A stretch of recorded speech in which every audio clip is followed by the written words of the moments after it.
the African political landscape is witnessing a fascinating dichotomy embodied by the leadership styles of Bola Ahmed Tinubu of Nigeria and Ibrahim Traore of Burkina Faso.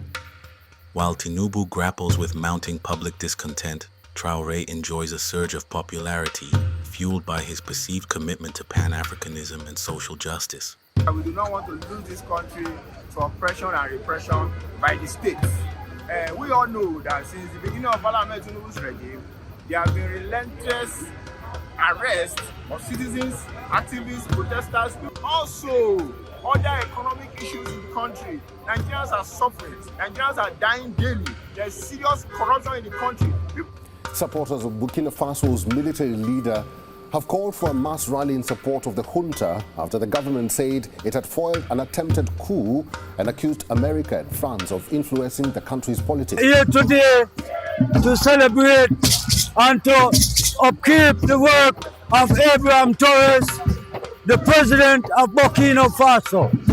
We are in support of the president for the liberation of our black mother country, Africa. In this video, we aim to dissect the core differences in their policies, actions, and public perceptions, highlighting the factors that contribute to this stark contrast. Divergent approaches to international relations. Tinubu's leadership within ECOWAS, characterized by its reliance on Western financial support, has drawn considerable criticism.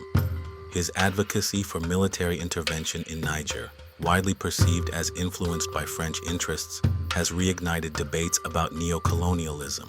Conversely, Traore's bold move to withdraw Burkina Faso from ECOWAS and establish the Alliance of Sahel States, AES, with funding sourced from African nations, symbolizes a resolute rejection of Western dominance.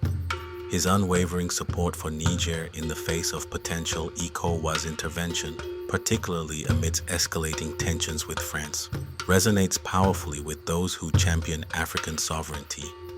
The perception of Tinubu as a conduit for Western influence, particularly French, stands in sharp contrast to Traore's image as a staunch defender of African self-determination. The differing international stances have created a divide in continental unity, where Tinubu is seen as a divisive figure and Traore a unifying figure. Contrasting economic philosophies and fiscal policies. The fiscal policies implemented by Tinubu and Traore reveal fundamentally different economic philosophies. Traore's voluntary refusal of his presidential salary, coupled with a 30% reduction in ministerial salaries, demonstrates a commitment to fiscal responsibility and public service. This contrasts sharply with Tinubu's administration's decision to increase the salaries of ministers and senators, a move that has been met with public outcry amidst economic hardship. Furthermore, Traore's significant 50% increase in civil servant salaries stands in stark relief against Nigeria's stagnant minimum wage, which languishes below $50, condemning a significant portion of the population to abject poverty. Traore has also frozen the assets of certain political elites suspected of embezzlements of funds, corruption, or funding of the terrorist group. He has also subjected thousands of politicians and businessmen to trial, uncovering cases of mismanagement of public funds, leading to the decentralization and transparency of public resources. Meanwhile, known criminals in Nigeria are given positions of power in the government where they continue their theft and embezzlement. These disparities highlight a fundamental difference in their prioritization of public welfare versus the enrichment of the political elite. National resource management and economic sovereignty. Traore's decisive actions to exert state control over Burkina Faso's mineral resources for the benefit of its citizens illustrates a commitment to economic sovereignty, taking over local mines, increasing not just gold mining but refining and enhancing the national gold reserves, also taking control of the cocoa industries, all for the benefit of the Burkinabe people. Nigeria, despite its vast natural wealth, has struggled to establish effective control over its resources, leading to accusations of corruption and exploitation by foreign entities.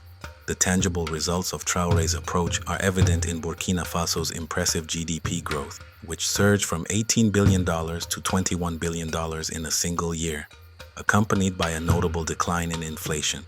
Nigeria, under Tinubu's stewardship, has witnessed a contraction of its GDP from almost $500 billion to below $400 billion. Nigeria is also witnessing a precipitous decline in the value of the naira, with $1 exchanging for 500 naira in 2023, but now exchanging for 1,500 naira in 2025.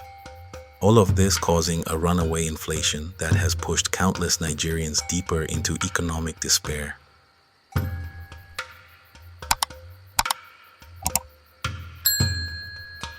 Military modernization and national security. Traore's focused efforts to bolster the Burkinabe military have yielded significant gains in national security. Traore has strengthened the military with modern equipment, advanced training, alliance with Russia, and a significant growth of the number of their armed forces, leading to the recapture of 70% of the nation's territory from insurgent groups, a substantial increase from 40% just 2 years prior, demonstrating the effectiveness of his approach. In stark contrast, the Nigerian military continues to be plagued by persistent security challenges, including the ongoing threat of Boko Haram and banditry encroaching on more northern lands, kidnapping and eliminating innocents in the thousands. Reports of Nigerian soldiers facing inadequate pay, poor living conditions, and insufficient resources paint a grim picture compared to the reported improvements in the morale and welfare of their Burkinabe counterparts. Social welfare initiatives and public trust. Traore's administration has demonstrated a commitment to social welfare through the timely payment of pensions and the establishment of trust funds for widows, providing a safety net for vulnerable and internally displaced populations. Tinubu's government, however, faces serious allegations of misappropriating pension funds, eroding public trust, and causing immense hardship to elderly citizens who depend on these funds for their survival. Traore's focus on boosting local agriculture and manufacturing aims to reduce dependence on foreign imports and create economic opportunities for his people, visible from the establishment of multiple tomato plants that have increased the local tomato production, cotton farms and plants that have improved the local production of garments that are now being exported, all of which have created jobs and improved GDP. While Nigeria continues to rely heavily on imported food, exacerbating its economic vulnerabilities. Furthermore, Traore's initiatives to provide low-cost or even free housing stand in stark contrast to the escalating housing costs in Nigeria, where affordable housing remains a distant dream for many. The declining unemployment and poverty rates in Burkina Faso under Traore further shows the positive impact of his policies, a stark contrast to the rising unemployment and poverty in Nigeria under Tinubu. Resistance to foreign influence and pursuit of true independence. Traore's unequivocal stance against French interference in African affairs, culminating in the expulsion of French forces, withdrawal of French rights to certain companies and mines, and the move to English as the official language, resonates deeply with those who view neocolonialism as a major impediment to African progress. Tinubu's seemingly close relationship with French President Macron and his perceived alignment with Western interests have fueled accusations of subservience and a lack of commitment to genuine African independence. The perception that Tinubu's administration is susceptible to external influence, particularly from France, and his push for military intervention in Niger, viewed by many as serving French interests, has severely damaged his credibility among Pan-Africanists, especially considering how the French view Africa as beneath them and nothing more than just resource fodder.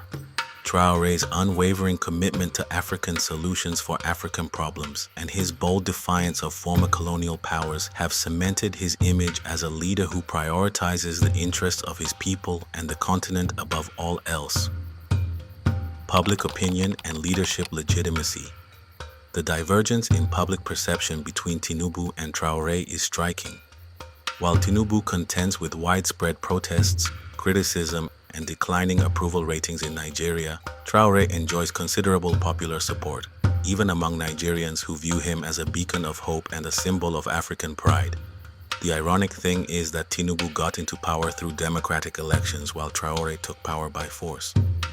Yet, you would think that Tinubu would be loved, considering that he was voted in by majority of the population. This is the kicker. There has been wide accusations of election malpractice and fraud leading to Tinubu's assuming office, while Traore is praised for having taken power from a corrupt leader puppet put in power by Western puppet masters.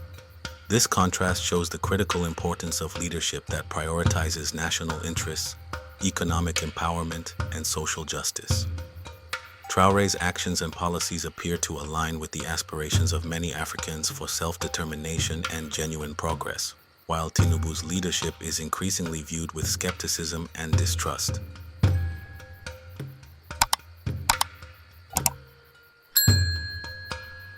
Healthcare and infrastructure. Traore has prioritized improvements in healthcare services and infrastructure development, aiming to enhance the quality of life for citizens and reduce disparities. For certain hospitals, Traore ensured that 15 mobile clinics, 36 vehicles, 11 cold rooms, 835 tablets, and 1,900 solar refrigerators were provided to enhance the treatment of patients and improvement of the medical sector.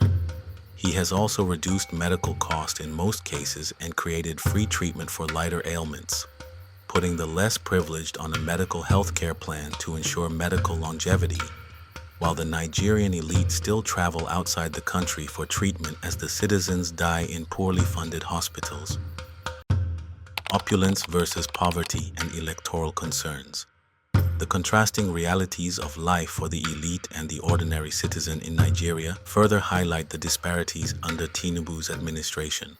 While politicians reside in extravagant mansions, many Nigerians endure impoverished conditions. Some even live in makeshift shanties. This is amplified by instances like school children reciting the national anthem while standing in muddy water, juxtaposed with images of federal ministers arriving at parties in Rolls-Royce vehicles, symbolizing the detachment of the ruling class from the struggles of the people. Do you ever think the British Prime Minister on any given day would ever think of going in a Rolls Royce? Do you know that seeing a minister of your federal republic, do you know what that translates to your so-called foreign investors that you want to attract? Does it look like you're serious-minded people? You people don't know. You don't know the import of these things. Well, I understand what you're saying, Uncle Jim, but you understand that this thing you're saying now, if they pick it up, they will tell you that you're. Here is an impoverished nation. You are owing debts all over the place. Then your minister rides around in a Rolls Royce. An ordinary minister with the Rolls Royce with the patrol team following him. This visible inequality fuels resentment and distrust, adding to the existing dissatisfaction. Furthermore, recent concerns surrounding the Independent National Electoral Commission's push for elections without the requirement of a permanent voter's card have intensified anxieties about potential future electoral manipulation.